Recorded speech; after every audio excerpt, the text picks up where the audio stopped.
بسم اللہ الرحمن الرحیم۔ السلام علیکم ورحمۃ اللہ وبرکاتہ۔ عابد راجہ چینل کی طرف سے آج میں اپنے دوستوں کو بتاؤں گا اور بالخصوص اپنی بہنوں اور ماؤں کو کہ گھر کا کام کر کے جب آپ تھک جاتی ہیں تو آپ کون سا عمل کیا کریں، آپ کی تھکاوٹ اتر جائے گی۔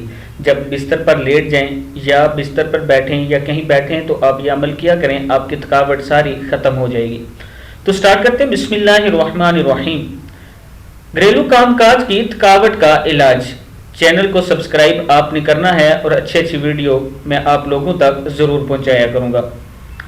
کیا ہے؟ سب سے پہلے اللہ اکبر 34 مرتبہ آپ نے پڑھنا ہے، الحمدللہ 33 مرتبہ پڑھیں اور سبحان اللہ 33 مرتبہ۔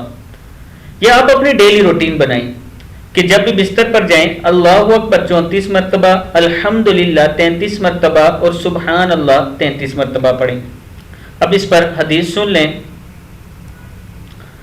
حضرت علی رضی اللہ تعالیٰ عنہ سے روایت ہے کہ فاطمہ رضی اللہ تعالیٰ عنہ کو چکی پیسنے سے بہت تکلیف ہوتی، پھر انہیں معلوم ہوا کہ رسول اللہ صلی اللہ علیہ وسلم کے پاس کچھ قیدی آئے ہیں، اس لیے وہ بھی ان میں سے ایک خادم کی درخواست لے کر حاضر ہوئی۔ آپ صلی اللہ علیہ وسلم نے فرمایا، جو کچھ تم لوگوں نے مانگا ہے میں تمہیں اس سے بہتر نہ بتاؤں؟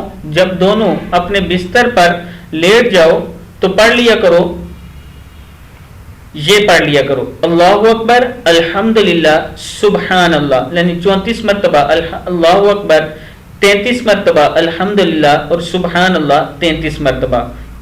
پس بے شک یہ عمل تم دونوں کے لیے اس سے بہتر ہے جو تم دونوں نے مانگا ہے۔ صحیح بخاری کی حدیث ہے یہ۔ آپ اپنے دوستوں کے ساتھ اس حدیث کو ضرور شیئر کرنا تاکہ وہ بھی پڑھنا سیکھ سکیں۔ السلام علیکم ورحمۃ اللہ وبرکاتہ۔